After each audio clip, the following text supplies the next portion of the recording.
Hello everyone. हाँ जी, हमारी unit continue चल रही थी force and law of motion. Last time हमने थर्ड लॉ ऑफ मोशन किया था और थर्ड लॉ ऑफ मोशन की जो स्टेटमेंट थी वो हमें बताती है कि every action have equal and opposite reaction. हर एक जो एक्शन है उसका इक्वल और अपोजिट रिएक्शन होता है। ठीक है, तो उसी के बिहाफ पर आज हम करेंगे conservation of momentum. Conservation of momentum. Conservation of momentum.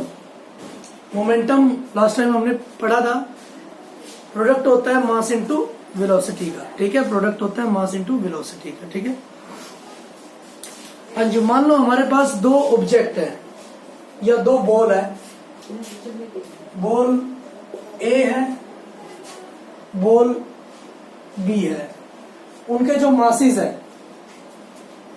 M A है, एम बी है, और जो दोनों बॉल है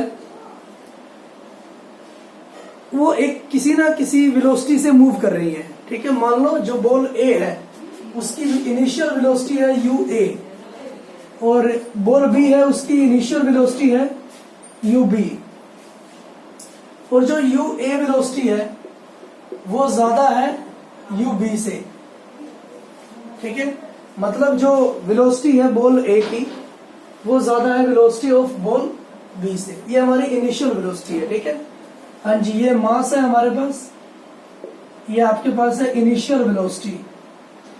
initial velocity of ball B, ये आपके पास मास है, और ये है इनिशियल वेलोसिटी।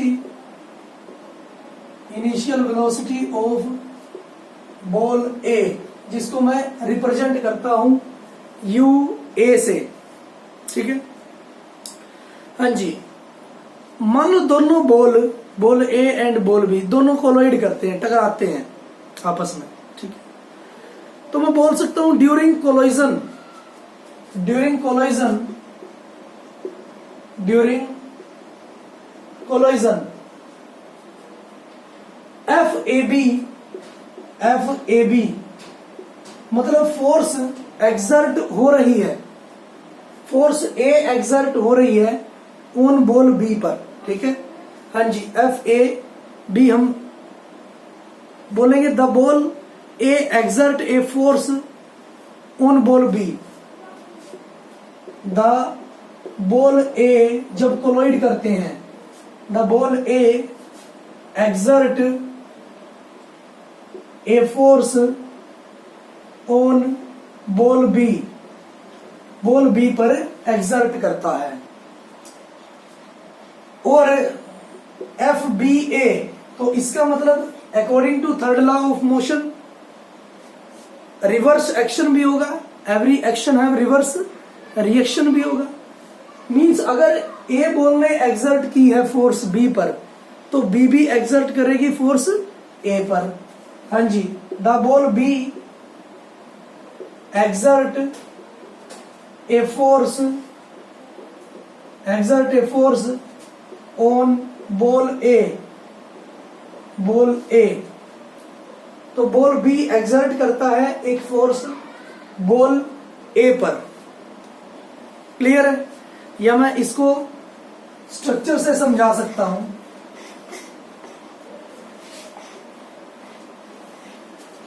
हाँ जी, मेरे पास बॉल ए है जिसका मास है एम ए, मेरे पास, और जिसकी वेलोसिटी है यू ए, जिसकी वेलोसिटी है यू ए। हाँ जी, मेरे पास बॉल बी है जिसका मास है बी और जिसकी इनिशियल वेलोसिटी है यू बी। वो कोलाइड करते हैं, ये ए है, ये बी है, कोलाइड करते हैं। ठीक है, फोर्स ए एक्सर्ट कर रहा है बी पर, एक बॉल ए फोर्स एक्सर्ट कर रहा है बी पर, तो एफ ए बी, और बॉल बी एक्सर्ट कर रहा है एक फोर्स ए पर, तो एफ बी ए, मैं इसको रिप्रेजेंट करता हूं, ठीक है। आफ्टर कोलोजन, कोलोजन के बाद इनकी जो स्पीड है उस पर कुछ ना कुछ फर्क पड़ेगा, ठीक है। अगर मान लो मैं भी किसी के साथ टकराता हूं तो जरूरी नहीं है कि मेरी स्पीड सेम रहे, जरूरी नहीं है कि मेरी वेलोसिटी सेम रहे, ठीक है। तो मैं बोलता हूं कि कोलोजन के बाद इनकी जो मास है वो तो रहेगा सेम, बट इनकी वेलोसिटी चेंज हो जाएगी, ठीक है। आफ्टर कोलोजन मास ऑफ ए है बट इनकी वेलोसिटी बन गई है v, ठीक है। मास ऑफ बी है बट इनकी वेलोसिटी बन गई है b, vb से मैं इसको रिप्रेजेंट करता हूं। हाँ जी, va है final velocity, final velocity after collision, after collision. vb है velocity after collision of ball A, ball A, velocity after collision of ball B, ये vb है हमारे पास, क्लियर है। हाँ जी, अब मुझे पता है कि जो हमारे पास फोर्स होती है, अब मुझे पता है जो हमारे पास फोर्स होती है, फोर्स इक्वल टू होती है मास इंटू एक्सेलरेशन का प्रोडक्ट, ठीक है। मास इंटू एक्सेलरेशन का प्रोडक्ट। तो मेरे पास एक्सेलरेशन क्या होता है? Change in velocity, change in velocity by time. और हमारे पास टाइम है, time during collision, during collision of two balls is equal to T. हमारे पास जब भी कोलोइड होती हैं दोनों बॉल्स तो उसका टाइम है टी। तो F equal to M into A, acceleration. Acceleration क्या होता है? Change in velocity. अब एक्सेलरेशन हमारे पास क्या है? Change in velocity means final velocity minus initial velocity by time. ये वैल्यू आ गई मेरे पास एक्सेलरेशन की। हाँ जी, वैल्यू पुट करेंगे। F of A B, ball A exert करती है फोर्स बी पर, बॉल बी पर। हाँ जी, mass of A into acceleration v of A minus u of A by t। ये आ गया मेरे पास एफ ए बी की वैल्यू। सिमिलरली हाँ जी, फोर्स ऑफ बी ए आ गया है mass of B into velocity of, final velocity of B minus initial velocity of B divide by T. ये फोर्स आ गई मेरे पास। Force ball A exert on force B, और ये आ गया मेरे पास ball B exert on force A. Ball B exert the force on ball A, ठीक है। अब मुझे पता है कि every action according to third law, every action have equal and opposite reaction. According to third law, according to third law, every action have equal and opposite reaction, ठीक है। तो मैंने एक एक्शन किया है f of A B equal to, इसका reaction क्या होगा? Equal and opposite means f minus of f of B A. Minus sign implies करता है opposite reaction, implies the opposite reaction. Opposite reaction means अगर मैं किसी ऑब्जेक्ट पर action करता हूं तो वो भी मेरे पास, मेरे ऊपर क्या करेगा? रिएक्शन करेगा, ठीक है। उसके लिए माइनस साइन हमने एम्प्लॉय किया है क्योंकि उसकी जो डायरेक्शन होगी वो हमसे अपोजिट होगी, ठीक है। हाँ जी, वैल्यू पुट करते हैं। M A into V A minus U A divide by T equal to minus of M B V B minus U B divide by T. हाँ जी, सोल्व करते हैं। टी से टी कैंसल आउट होगा, M A V A minus M A U A equal to minus of M B V B minus minus plus M B U B, ये मेरे पास आ गया है। हाँ जी, ए वाली टर्म को एक साइड रखो, बी वाली टर्म को एक साइड रखो, ठीक है। हाँ जी, तो यह है मेरे पास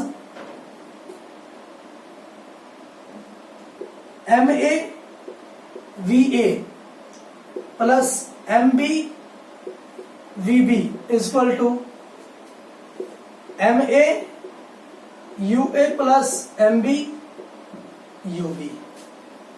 हाँ जी, या फिर मैं इसको लिख सकता हूं